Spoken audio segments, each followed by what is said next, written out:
Well, hello everyone. Here we go. Good evening. Welcome back to the second APUSH 5 stream of the week. This is very exciting. I know I'm excited, and it's not an April Fool's actually. It's a real thing. Although I do have a really important question to ask you folks at the beginning of this stream, as we normally do. There's a poll just below this here, and I think you should be aware of this. It's pretty important for us at 5 We're always looking for student feedback, right, when it comes to your AP classes. So I'm curious, what's your favorite AP class? AP Swimming, AP Philosophy, AP Farsi, or AP Middle Eastern History? I mean, I'm thinking about streaming some of these next year myself, so I don't know. I'm curious as to which ones you think would be the most important, which ones you think would be the most useful for you next year. Which of those would be your favorite AP classes? Because, you know, we aim to please. I'm here to help you. And we ask the hard-hitting questions here at AP US History. So we have to ask about this. Looks like one person has already voted. Got some other people coming in too. Yeah. Okay. Well, it looks like so far most of us are saying, we're getting some more votes in last minute. Don't want to cut this off a little bit too early. All right. Well, let's see what we got here.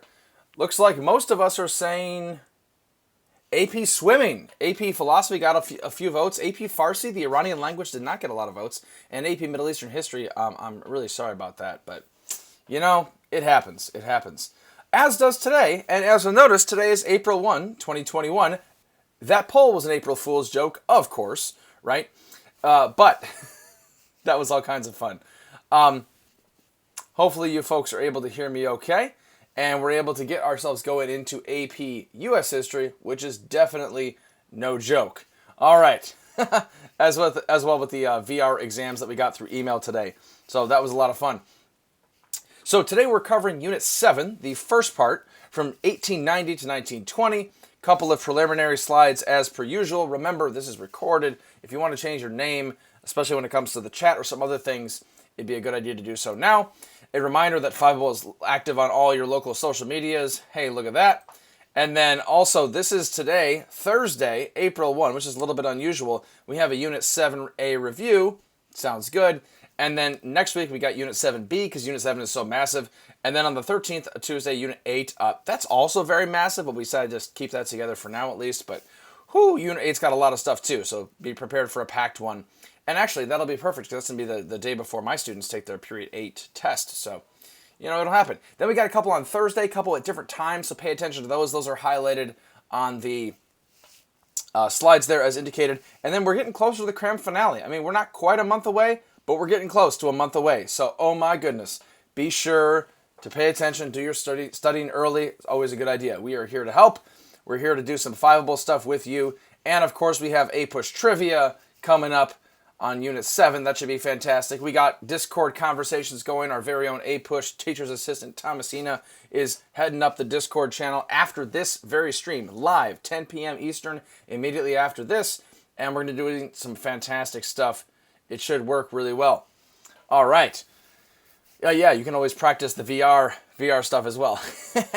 So, we're going to talk about some 5 Discord questions that you folks have had in the last couple of days since we last saw each other on Tuesday. And then we are going to be able to talk about Period 7 content review, as well as get some practice questions and some study tips along the way. So, here we go. All right. So, a couple of frequently asked questions that people were talking about, and one of them was, what should I do to prepare for the exam if my teacher doesn't expect to finish the content by exam day? Well, there's a variety of ways of dealing with this, but I would say, you know, hey, we're going to do a cram episode on whatever you don't finish, right? You don't finish Period 9, we got a cram episode for Period 9. You're not going to finish Period 8, we got a cram episode for Period 8. We got you. Also, nothing is illegal about reading ahead in your textbook, so if you're not going to finish, feel free to do that. Remember, Period 9 is such a small part of APUSH, so I wouldn't stress out about that too much, but it's always a good idea to at least read it once and have a basic sense of what's going on. And then you could always watch a video. There are plenty of other study videos as well. You could check out some of my favorites would be like Adam Norris videos that kind of go through some of the concept outlines and things like that. You can use some of those. Use some study guides, talk to your friends, look at a review book if you have one of those. Otherwise, again, just going ahead in the textbook's not a bad idea. And of course, we here at 5 will be here for you the whole way too. So, no problem. Second question was, are there any strategies to annotate sources and documents on the digital exam? I like this question because this shows a student who is very conscientious and has been annotating their their physical documents all year, right? Marking it up, doing a highlighter, circling, underlining, making connections, annotating in the margins, all that kind of stuff. It's hard to do that when you have a digital exam, right? And so on the digital exam, I'm going to suggest, short summaries. Draw some connections. Keep it to a word or two. You're not allowed to bring scratch paper into the exam if it's an in-person exam, but you, I believe, are allowed to have scratch paper for the digital exam. And so that's awesome. You should be able to do that. I can give you some examples of this on the FRQ streams later, but basically what I like to do is I like to create a big chart that has each of the documents, has a summary, has a HIP analysis, something like that. Because remember, you want to keep your summaries short, right? You don't have just tons and tons of time to do this. And you want to start drawing connections, making the documents talk to each other, put them in some sort of thesis categories, all that kind of stuff. That should work too. And then lastly, someone asked, do I need to include a counter-argument in a DBQ or LEQ? A reminder, document-based question or long essay question. Do you need to include a counter-argument? Some people call that an X in their thesis, something like that. But a counter-argument or an antithesis, I would say, you know what? If you can, awesome. Maybe. It's one way to get complexity, but remember that is the 6th or the 7th point on the DBQ or LEQ. It's a last point. I would not worry about that too much. If it is at all doable, sure, go ahead. If it's not, don't stress about it. That's a point that you're not necessarily supposed to be able to get right now. It is a cherry on top. You can easily earn a 5 without getting the complexity point. And so if you see a document on the DBQ that just screams, hey, one of these things is not like the other, well, then I would do an antithesis paragraph, a counter argument. If you see complexity in some way, like something is perhaps a little bit nuanced or it adds a little bit of a shade to the meaning, that's all great.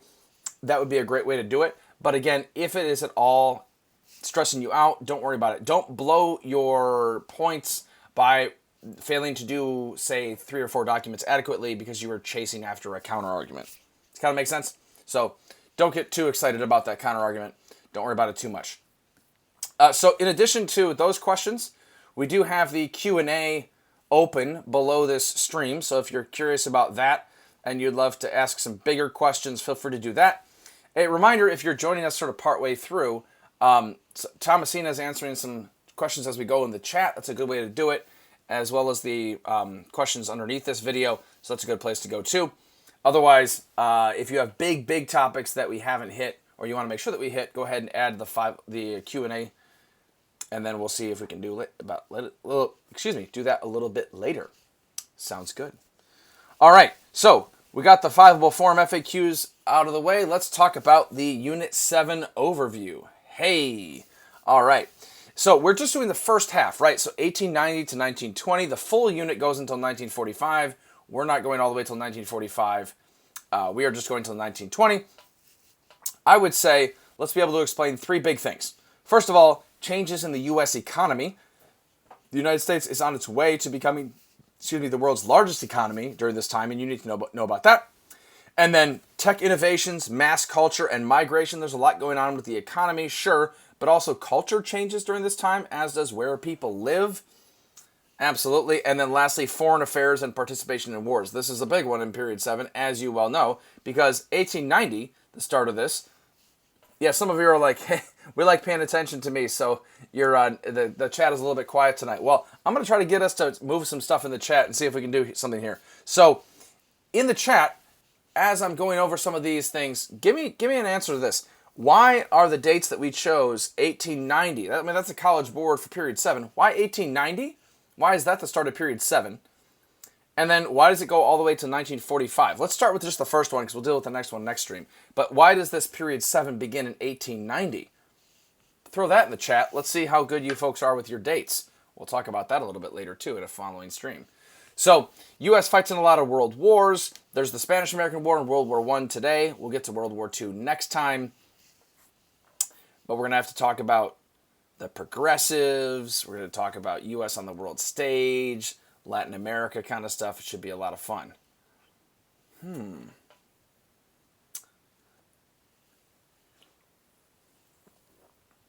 Let's see. We got 1945 as the end of World War II. Nice job, Dan. Although, spoiler alert, that was the next stream, dude.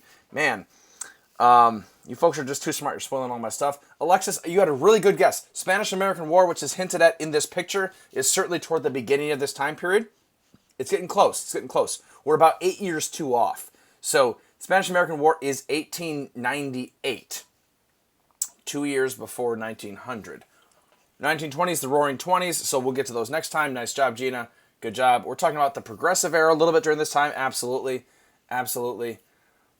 It doesn't look like anyone's got the 1890 directly yet, which is good. That means, hey, that means I actually have something to tell you folks. I mean, you folks are brilliant and amazing, but, Greta, you got it.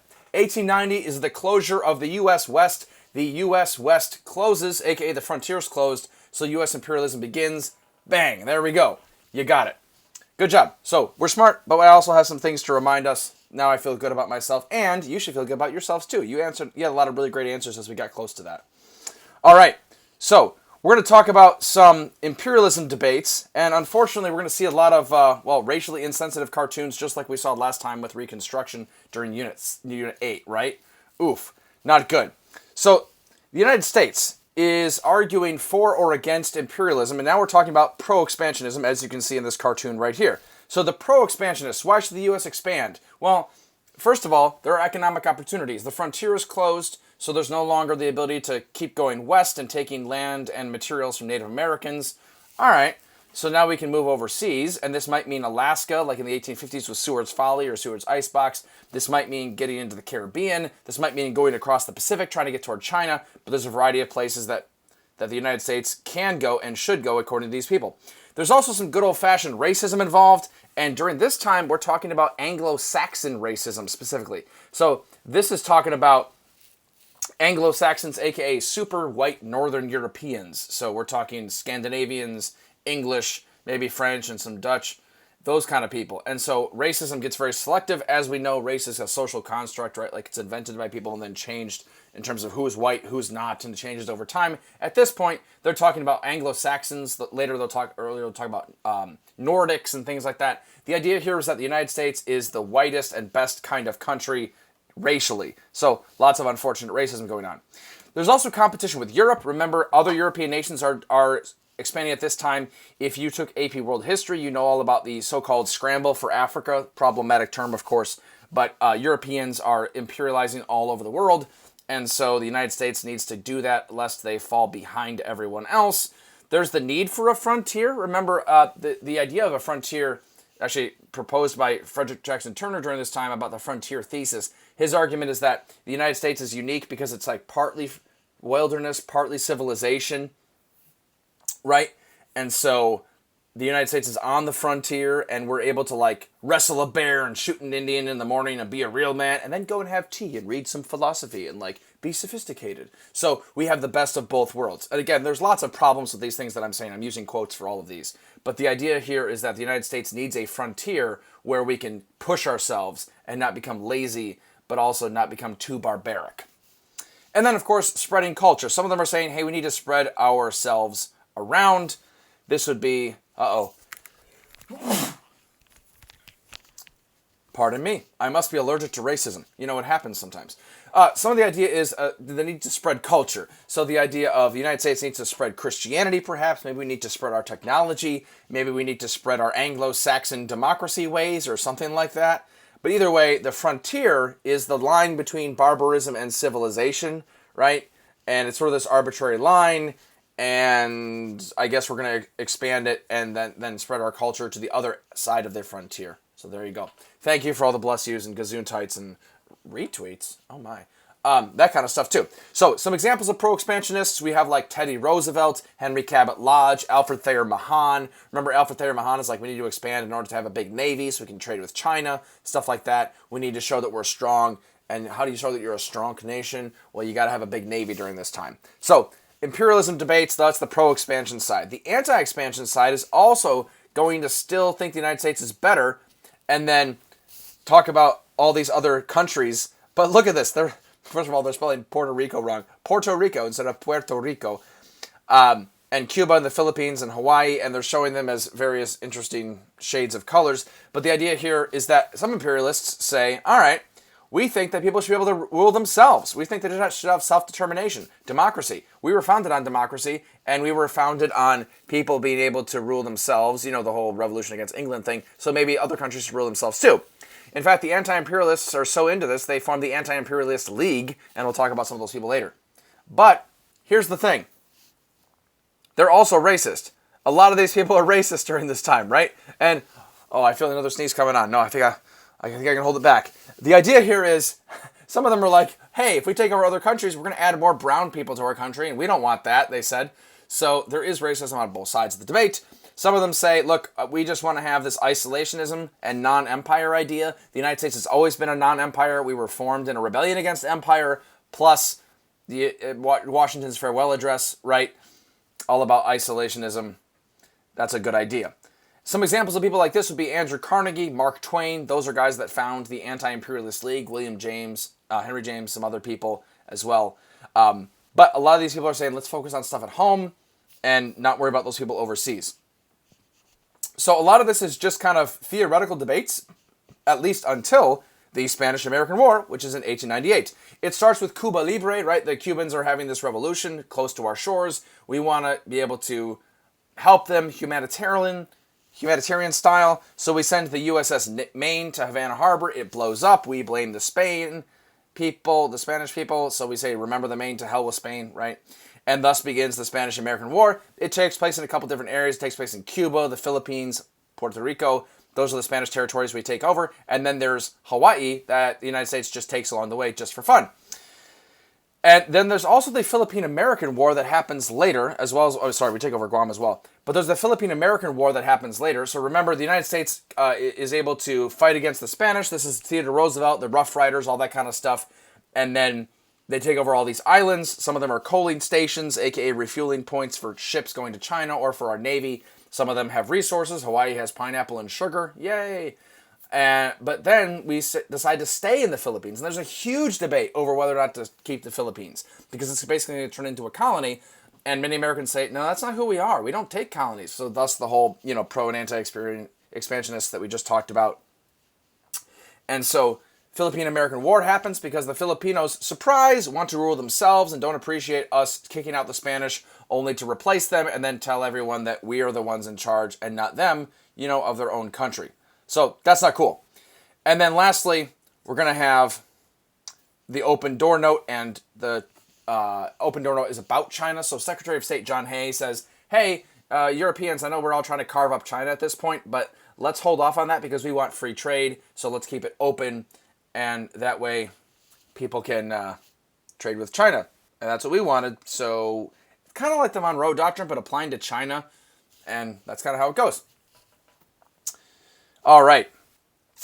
Couple of cartoons. By the way, Spanish-American War is like the best for cartoons. And this may have been what I wrote my honors thesis on as an undergraduate, so I'm really passionate about the Spanish-American War. I think there's all kinds of interesting parallels to today, lessons for today, all kinds of interesting connections between religion and gender and foreign policy and racism and all that. That's like my jam right there. So I don't want to spend too much time on this, but I just have to show you a couple of these cartoons because they love showing these cartoons every so often. So after we get the open door note where Secretary of State John Hay says, hey, Europeans, don't colonize China. Let us just have free trade altogether. Well, then we're going to have a cartoon like this. A thing well done is half begun. Uncle Sam says, finish the canal, McKinley, and make our national expansion complete in your first administration. So, the president there is McKinley. He's labeled as McKinley. And he's digging the Nicaraguan Canal. Plot twist there, Nicaraguan Canal. And in order to do that, he has to maybe take over some territory. But either way, it's almost like there's a giant something blocking the way here, and all these ships are lined up, and they can't get through. Good thing we dig a canal here and at Suez, and so we never have to worry about ships getting backed up to try to go through a canal again. Oh, awkward. Yeah, that Evergreen. Well, good thing the Ever Given finally went through, and did you know? I mean, seriously, you saw the memes, I'm sure, and as well as the news, right? The Ever Given being stuck in the Suez Canal was costing world trade $300 million a day or something like that. That's just absolutely crazy, right? And so these kind of canals are going to save us money and help trade better, but only if they work.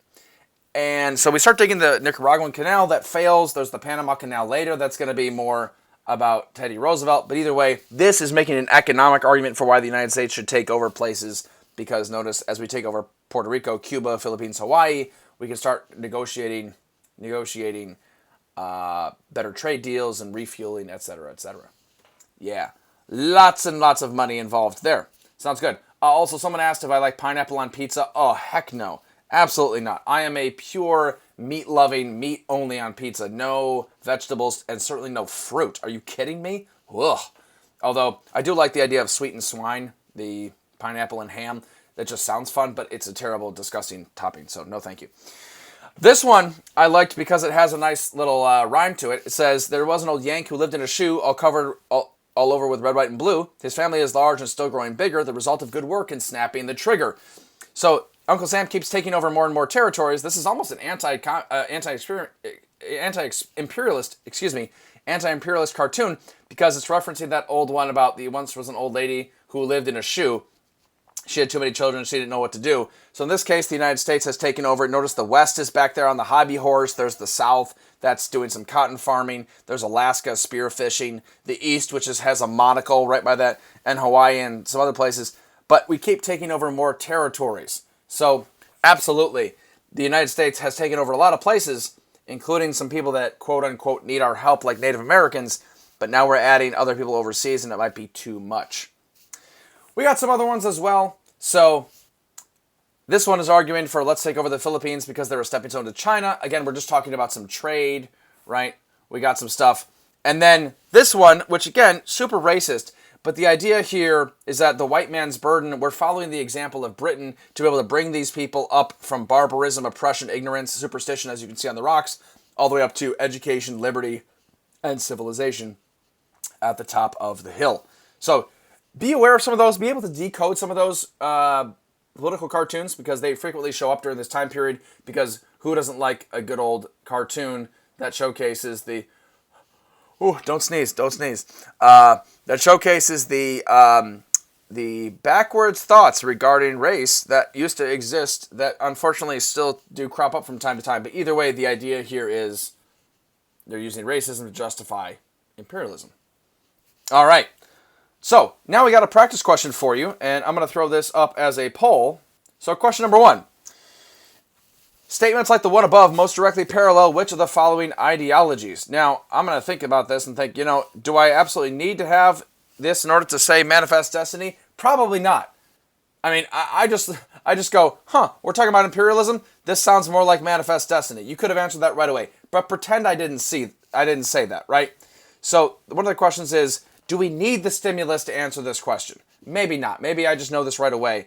But Senator Elbert Beveridge, talking about the March of the Flag, says, the opposition tells us that we ought not to govern a people without their consent. I answer that the rule of consent to the governed applies only to those who are capable of self-government. Yikes. Okay. So he's calling the people in these areas incapable of self-government. All right. Well, that means that if we go to the answer, it's manifest destiny. We already got that. It's the same sort of idea. But it's always a good idea to be able to recognize that the stimulus is somewhat helpful, but we didn't necessarily need it. I'm just trying to build your confidence based on knowing history, but also knowing how to read. So, the answer is manifest destiny, because it sounds like he's making an argument similar to the ones made back in the day about why the United States shouldn't care about taking over native territories. Well, they can't rule themselves, of course, right? And that's the same sort of logic being applied to the Filipinos. All right. Here's another one, and I'm actually not going to show you the answer this time. I'm actually going to ask you about it. So, Beveridge was most likely thinking of which of the following when he made his argument? I may have spoiled this one already.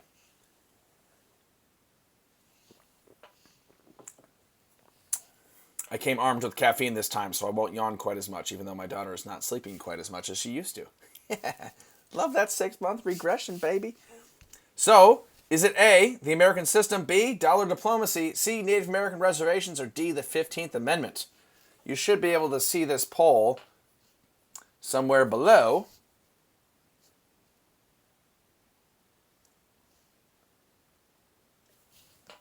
I'm seeing some people vote for this. When he talks about the rule of consent of the governed applying only to those who are capable of self-government, I'm thinking, what other groups of people might he be thinking of who the United States rules over, without their consent. So we have different options, A, B, C, or D.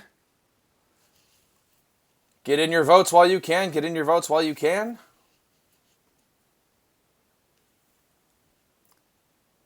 Alrighty, here we go. As I kind of alluded to a little bit earlier,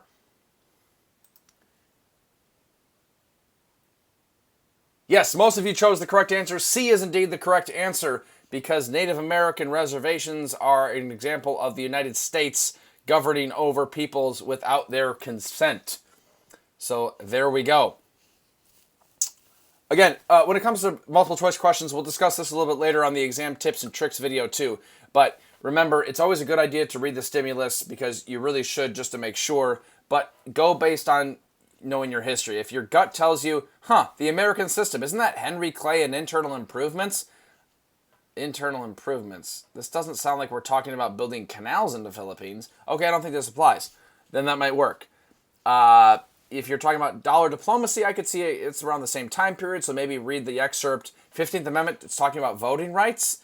Consent of the governed might apply, so actually read the document, and then you should be able to figure out which one it is. All right, let's keep going.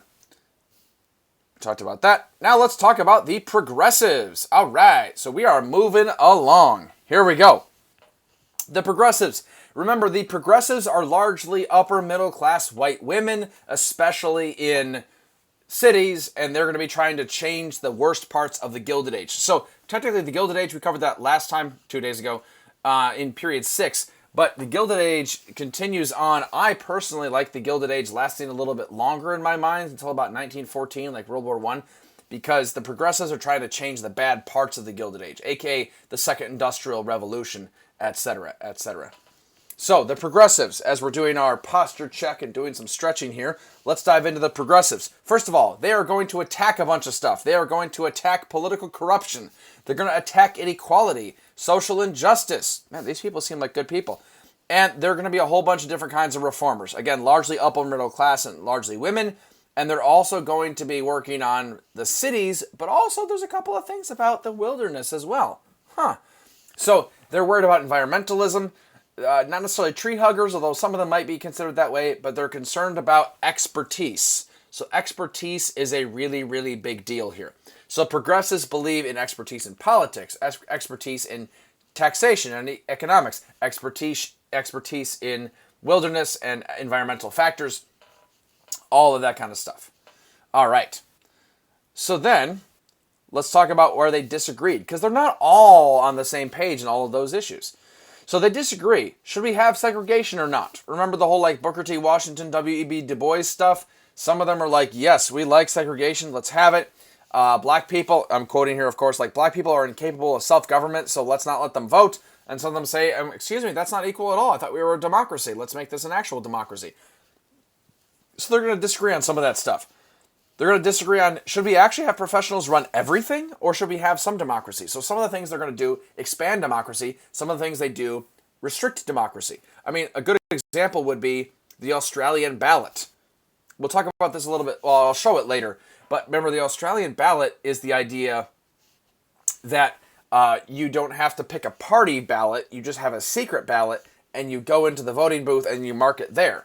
Well, that's really good because it ends corruption, and it allows for professionals to be able to print those ballots so they're not really sketchy and they're standardized.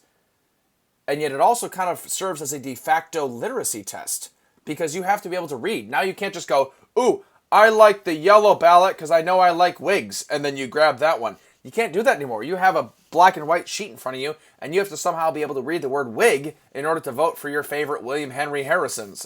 Wrong time period, Lagerway. Okay, well, you get the idea. So there's some tension there. There's a tension about immigrants. Do we like immigrants? Do we not? Do they get the job done? Or are they scary, scary Catholics trying to invade and snatching up our children? Maybe you've seen that Thomas Nast cartoon. So then politically, they're going to be all about things like regulation, amendments, reform laws, and then we have 3 presidents in particular. That's going to be Roosevelt, Taft, and Wilson. So there we go. So be aware of some of those things. I'm going to give you a bunch of examples of things they're going to change, people that are going to do these changes, and then some of the changes themselves. So let's start with some of the muckrakers and progressives themselves. Couple examples. So Ida Tarbell, again, one of my favorites. We talked about her earlier. Ida Tarbell is going to take on Standard Oil, Rockefeller's Standard Oil and Trusts. We got, remember Ida B. Don't forget Ida B. Wells, of course, who takes on lynching earlier. We got people taking on political corruption. We got people taking on food safety. Upton Sinclair's The Jungle, right? Oh, all about that. And then Jacob Riis, exposing tenements. Jane Addams, immigration via Hull House, stuff like that. And then Margaret Sanger, she's all about birth control or giving it to poor women and fighting on their behalf. So keep in mind, these are muckrakers or famous progressives that it might be a good idea. Yeah. Alexis, don't take my words out of context, dude. I misspoke. If you know what I say, don't question what I actually said. If you know what I meant, right? So, some of these people are going to be considered muckrakers. So those are usually journalists, right? And journalists are going to be muckraking in the sense that they like expose the muck, they expose the nasty parts of the Gilded Age, they expose the corruption going on, they shine a light on it, and they're going to expose it usually in expose magazines, that kind of stuff. And then we got a whole host of political reforms that are happening. Oh my goodness. Okay, so we got like 16th, 17th, 18th, 19th Amendments. And remember the mnemonic device. Perhaps you've heard this before. Starting with the 13th and going through the 19th, if you want a nice handy way to remember some of these, you can talk about free, 13th Amendment, citizens, vote to tax senators who drink with women. I'm going to say that one more time. Starting with the 13th Amendment, free citizens vote to tax senators who drink with women. That's an easy way to remember the 13th through 19th Amendments. There you go. And also, I do appreciate the old Jane Addams interchange jokes. Very, very nice. Very nice. So, the progressives are going to propose some amendments. They come in a flurry. They travel in packs. They're like wolves, I guess. The 16th Amendment is an income tax to decrease the wealth inequality. This makes sense. And then the 17th Amendment, direct election of senators, is more democracy, but at the same time, less corruption. So that's good. 18th Amendment prohibits alcohol. This enables prohibition. So this is expert rule over you and your liver. And then the 19th Amendment is women's suffrage and franchise. It's more voting rights. The idea there being that women are inherently more moral than men, allegedly, maybe, for some of them. And they would say, this means that we're going to be able to make society better. It's almost like an antebellum reform movement stuff. I mean, this is really the fulfillment of the Seneca Falls Convention, right? There you go. We're going to see some other stuff like the famous Pure Food and Drug Act. Let's make sure this actually is a little bit better. Regulate the safety of food. This comes around after Upton Sinclair's The Jungle exposes the nasty meat conditions, right? Yikes. And then the Federal Reserve Act, the Clayton Antitrust Act, initiative, referendum, recall. Again, my advice to people always is don't memorize all of these things, right? You don't want to lose the forest because of the trees. Be able to recognize some of these things, be able to know some of these. But remember, the mnemonic device for the amendments really, really helps. Absolutely. Sandra, if you could actually type that into the chat, that would be super helpful because I don't have it anywhere on my slides this time. So, mnemonic device helps with the amendments, and then some of these help for different political changes. Remember, initiative, referendum, recall, just trying to give people more democracy and more of a voice in their government is kind of an idea. A couple other ones, right, like direct primaries, controlling public utilities, and the Australian ballot. We already talked about that. It kind of functions as a de facto literacy test. It's a problem. So we got some progress, some regression, but they're called the progressives, so I guess we're moving forward. I guess we're changing. So there we go. All right, we got a practice short answer question here. So we're looking at this picture. It's called Making Link Sausage. Machines stuff 10 feet per second. Swift and Company's Packing House, Chicago, USA. Oh, it's a Chicago packing house from Swift Packing Company. Lovely. So, question number 1 says, using the picture to the right, answer A, B, and C. Briefly explain one specific cause of the situation shown in the picture. Okay, interesting. Briefly explain one specific way progressives try to address the situation shown in the picture. Okay. And then another specific way they try to address the situation shown in the picture. All right, so B and C are relatively the same. We could talk about that in a little bit. So first of all, when I see this kind of thing, and I'm trying to mix this up for you a little bit, but when I see a picture, I'm looking for observations, looking for things that could somehow tie back into this prompt. So here are some of my observations. I was like, hey, there are women in this factory, right? There are men, but there are also women. I don't know, maybe I could make that somehow useful to me.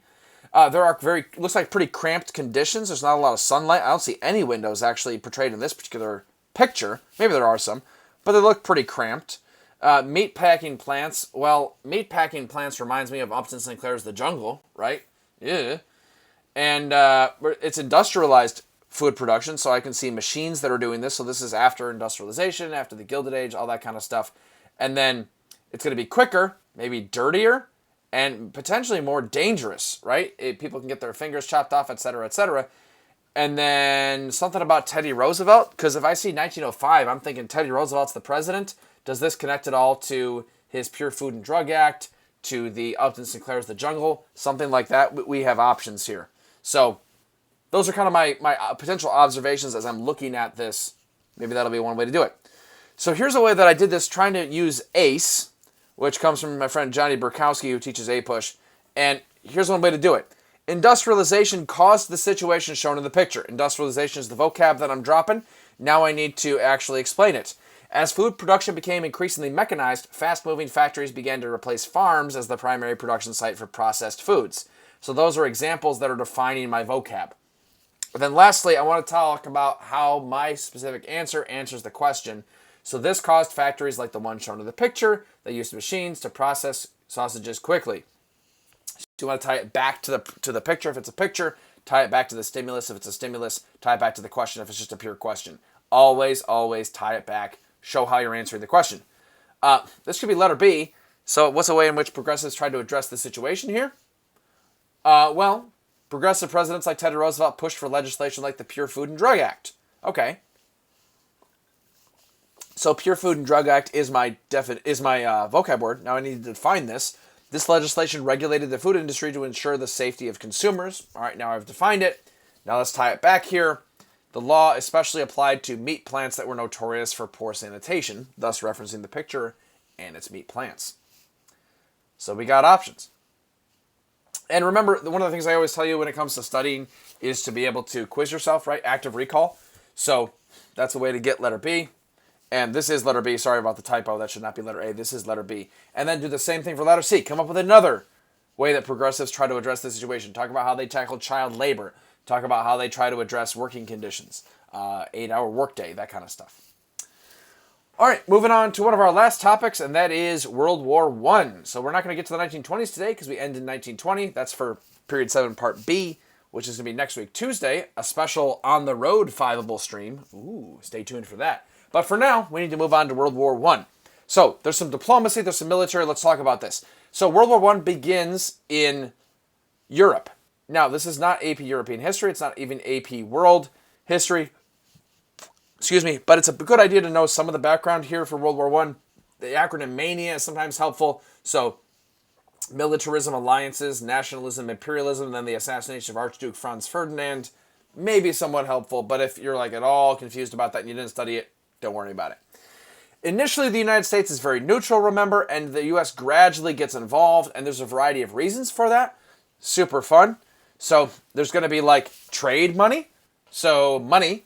I won't sing it again like I did last time because no one appreciated that during the last stream. So money. The United States trades way more money with the Allies than they do with the Central Powers. Allies being, well, let's see. I can't remember all these different countries. It's just so, hey, remember, Germany's always the bad guy and England and France are always our friends during the World Wars. There you go. Now you just need to remember which one involves Japan, and with Pearl Harbor, it makes it a bit easier to remember that's World War II. So that's kind of how I teach my students to remember that. So the United States is trading way more with England and France than they are with Germany. So maybe if we join the war, we can ensure that we actually get our money back and we're able to get our debts repaid, or their debts to us repaid. So we join on the side of, surprise, the Allies, where we trade way more money with them. Okay. There's also going to be U-boats and the Lusitania, as some of you are already saying. Fantastic, yes. So German U-boats, Unterseebooten, or undersea boats in German, are their German submarines, and they cannot compete with the British surface navy, and so they decide to sink a whole bunch of ships. The British Surface Navy blockades Germany, tries to starve Germany. German U-boats try to sink ships going to England, try to starve England. We're trying to trade with England, so inevitably we get caught in the crossfire. The Lusitania is a famous British ship that gets sunk, bringing over people and arms and ammunition, it turns out, dun, dun, dun, to England. And the United States loses some citizens on board. We get really mad, and then Germany promises not to do it again, so we don't do anything about it. This is in 1915. The United States does not join until 1917, after things like the Zimmermann Telegram, which promises Mexico help from Germany if Mexico invades the United States to get back sort of the Mexican cession territory. So, Zimmermann Telegram, nice job. And unrestricted submarine warfare. You folks already have these in the chat. You're spoiling my slides. This is fantastic. So, yeah, Germany decides to sink everything, right? Yes, anything going to England, figuring that they can knock England out of the war and thus win before the United States gets ticked enough in order to enter the war. And then the United States decides to get involved. So the United States starts the Selective Service Act, that's known as the draft, so forcing men to join. This is like what happened during the Civil War. This is also going to be when the United States is going to form the American Expeditionary Force, which is led by General Pershing. And he's going to send over American doughboys over to Europe to fight. And the joke about doughboys, by the way, I love this. Just as a dad, I have to tell the dad joke, right? Doughboys were needed in 1914, but they didn't rise until 1917. So the war begins in 1914, and the Allies really could have used us, but we're not actually sending any troops over until 1917, really 1918. And so it takes them quite a while to get involved. All right. And then lastly, you should be aware of things like the Treaty of Versailles and Wilson's 14 points. President Woodrow Wilson is president at the time. He has these idealized ideas about how the world should look after World War I. He goes to the Treaty of Versailles, the conference, the peace conference, and he says, look, we should set up all these nice systems, including the League of Nations and stuff like that, to be able to keep the peace and prevent another world war from happening. And then the United States does not join. Remember, the United States has a long-standing history of isolationism, and so even though Wilson's 14 points are proposed and incorporated into the Treaty of Versailles, the United States does not join the League of Nations, doesn't sign the Treaty of Versailles, signs a separate peace treaty with Germany. So that doesn't go so well, and the U.S. retreats to sort of our traditional unilateralism or isolationism. So there you go. We also need to talk about World War I on the home front. Remember, there is a lot of persecution of those that are not in favor of the war. So there's a lot of anti-German sentiment. I come from a place in western Michigan where there are a lot of Dutch people, and Dutch sounds a whole lot like German. So a lot of people in Holland, Michigan, where I'm from here right now, I'm not from there, I'm from Chicago, but like people that are in Holland, Michigan who spoke Dutch were actually harassed on the street for people who thought they were speaking Germany. Okay.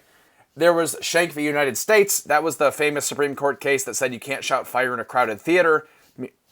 Excuse me, essentially meaning that free speech is not entirely unrestricted, and thus, during times of war, the United States, when there is a clear and present danger, can prevent you from certain kinds of free speech, like speaking up against the draft. It's one of those like really bad cases along the lines of Dred Scott and Plessy, etc. Lots of repression of civil liberties. Speaking of which, the Espionage and Sedition Acts, not to be confused with the Sedition and Espionage Acts, the Alien and Sedition Acts of the Quasi-War in the 1790s. That's kind of confusing. But the Espionage and Sedition Acts basically make it a crime to help out any of the enemy or to speak ill of the U.S. government or the draft, and that leads to some problems later on. There's all kinds of propaganda posters everywhere. The Committee on Public Information, that's one of those government-owned propaganda arms that sends out films and speakers and things like that, trying to drum up support. And the government tends to regulate a lot of stuff during this time. Yeah, we have like victory gardens, etc., but there also is government regulation of prices and regulation of industry, so that way they can make sure that the troops are well supplied on the front lines, but it also increases the size of the government, as war often does.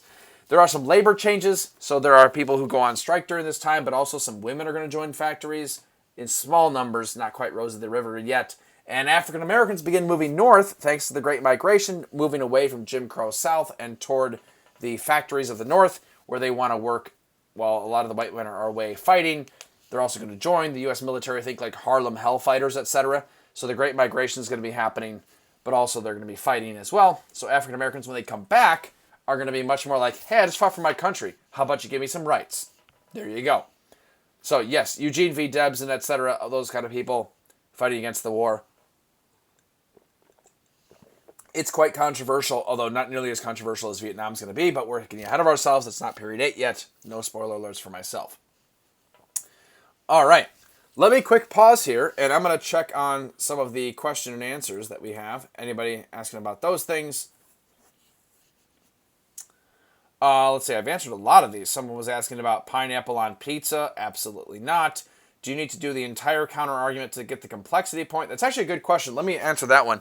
So do you need to do an entire counterpoint paragraph to get the complexity point? The answer to that is sort of. And I'm sorry that's not a really great answer. The complexity point, we call it sometimes as readers, we call it the unicorn point because it's kind of rare and we're not exactly sure what it looks like. It might be mythical. And the idea here is in order to get the complexity point, yes, counter-argument is one way to do it, and I would certainly say you have to do it well. But also, you have to write a really good essay in general. So don't just rely on the fact that you have a complexity paragraph to get you the complexity point. You also have to write a really good integrated essay. So be aware of that. Somebody asked, what is an Anglo-Saxon? A reminder, Anglo-Saxon would be like super, super white people. So the Anglo, which is like Angland, so English, but then Saxon, those are people from Scandinavia, as well as some other miscellaneous northern peoples, maybe some Germanic peoples, maybe some Dutch people as well. Either way, it's what Teddy Roosevelt really just like loses his mind over, like, super white people, I love them, during the 1890s. So these would be the whitest of the white people in the 1890s. It's related to imperialism and spreading Protestantism, democracy, etc., etc. And then somebody was saying key points of the open door policy. So basically the idea here is that the United States wants to be able to trade with China. Don't forget that. As the United States is trading with China during the 1890s and 1900s, some European countries are thinking about carving up China. And so the United States issues an open door note that says, yeah, you can't take over parts of China, please. Let's just all trade with China. That way we can all benefit. Partly because the United States doesn't want to lose the trade, partly because we don't want to take over another colony. And so it's basically just the United States saying, let's trade with China instead of taking it over. That's about all you should know about that. I think we're pretty good. All right. Sounds good. Oh, and just sneaking in a few seconds ago, Dan asked a good question. Should I write a basic thesis or write a complex one in the chance of making a nuanced essay? Again, that depends on how easy you find it to be. I would start out with a basic thesis and then see how many documents I can incorporate, or with an LEQ, how much evidence and vocab stuff I can associate with it. But yeah, I always like more complex essays and more complex theses. But if you're stressing out about it and you're like, I just can't even think of one, then don't worry about it. So, I'd rather a thesis is an all or nothing thing, so I'd rather you get the thesis point and not get the complexity later on than not get the thesis at all because you tried some super massive complex thesis and it just didn't work out. So you got options, although a lot of the ones that I will show you will have complexity, so you can kind of see what they look like. Alrighty. So then let's keep going on here. And, oh yes, the unicorn point. I'm glad we're embracing that in the chat. All right, so a couple more practice questions for you here. A reminder, you can make, and I love to point this out, you can make LEQs and DBQs from the exact same prompt. Just depends on whether or not you're using documents or not. So a nice LEQ could be evaluate the relative importance of different causes for expanding role of the United States in the world from 1880 to 1890, aka why imperialism? And it just talks about a whole bunch of stuff there. So before I dive in, let's see if we can get that chat popping again. Give me some potential vocab words that could be useful for this LEQ. Let's make it an LEQ for right now. What's some potential vocab words that we could associate with this that have to do with the expanding role of the United States in the world from 1880 to 1910?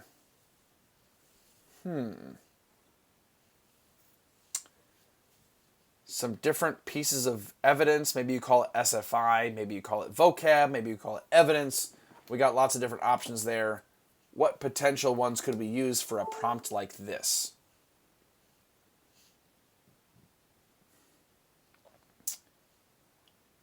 So Vikram comes in first with the annexation of Hawaii. Nice job. I really like that one.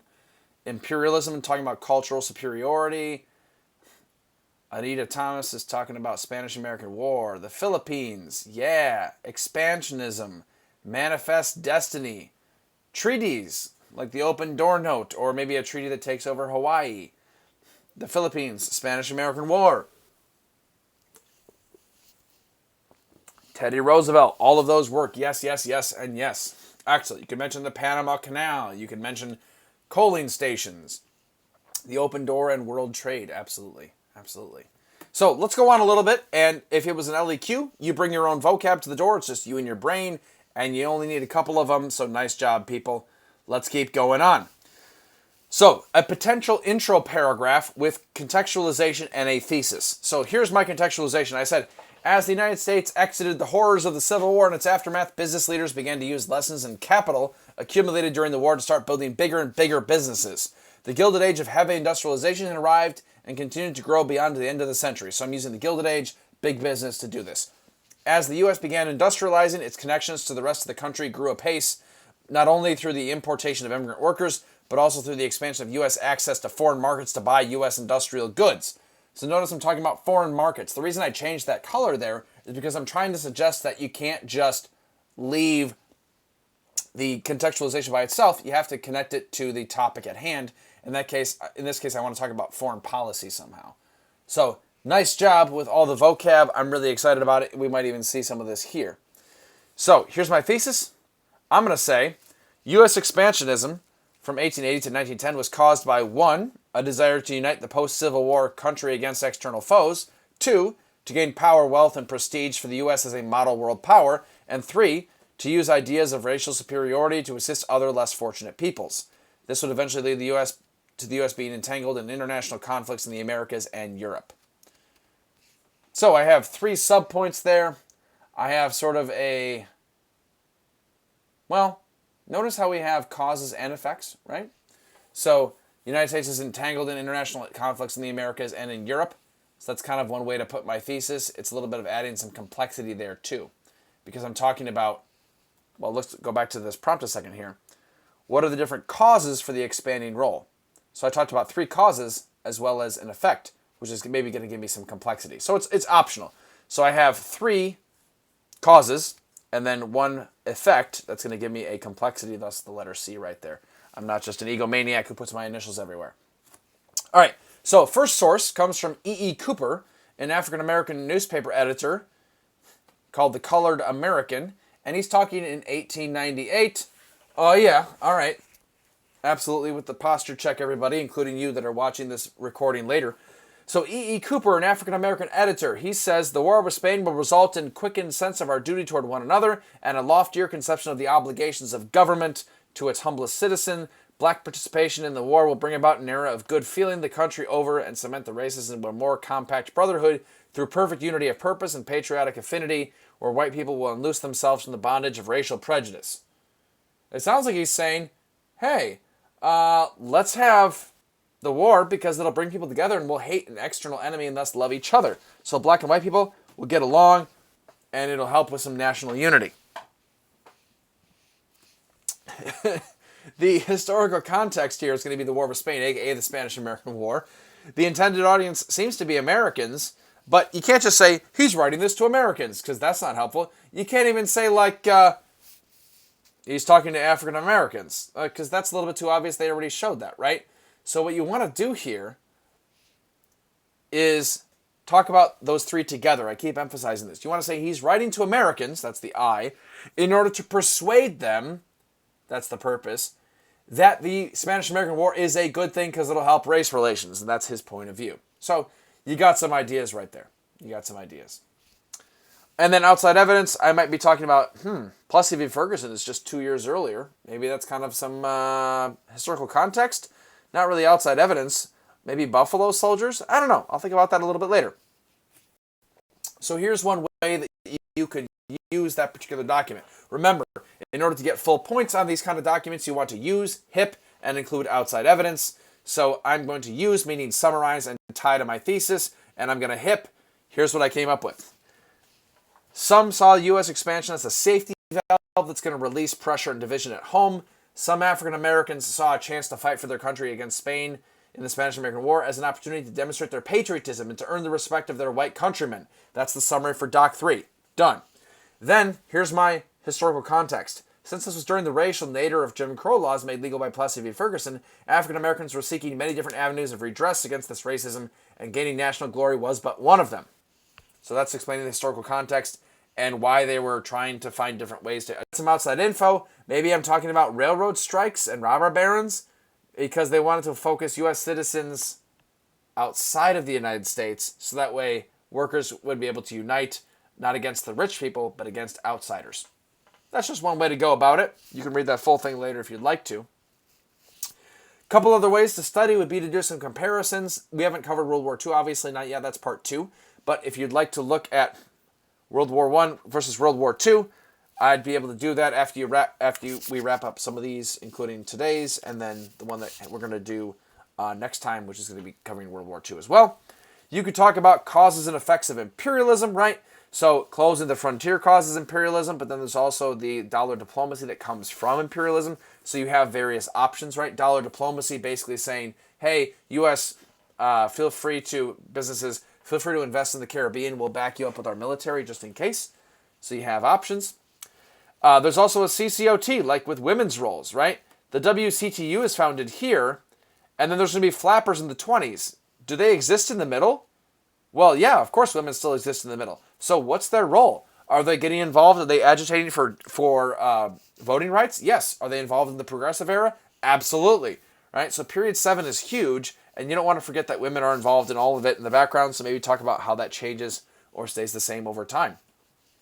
A couple other potential examples with historical thinking skills. So you can compare and contrast all those. We'll get to those later. This is talking about all the period 7, so we'll get to some of this later. Like we might talk about the 20s. We might talk about the New Deal, right? We might talk about what caused imperialism, or the Great Depression, or progressivism in general, or America's involvement in World War I and World War II. And then, again, a couple of different CCOTs, the economy, and the government involvement. So as we think about next week, think about some of those big topics. We're covering the 20s, we're covering the 30s, and we're covering World War II.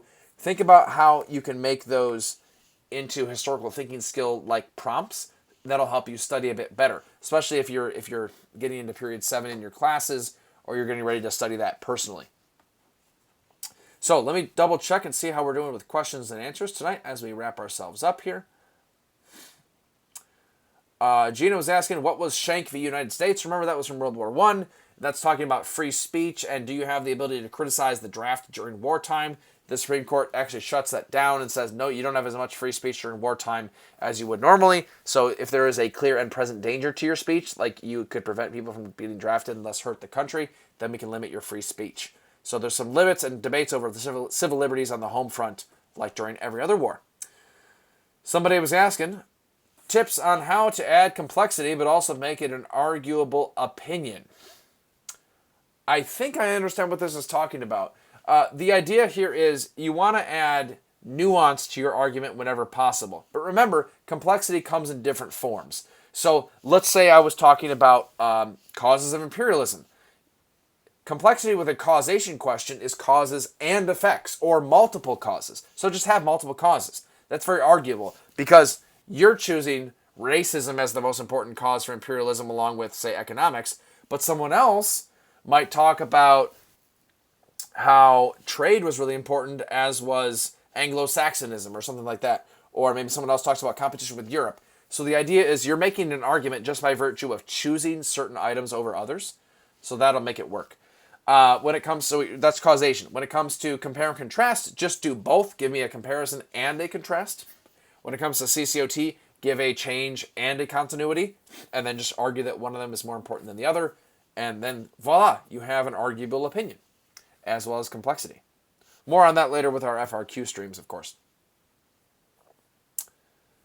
And then Dan asked a good question. Eugene V. Debs. Remember, V is actually his middle initial. So Eugene V. Debs is a person.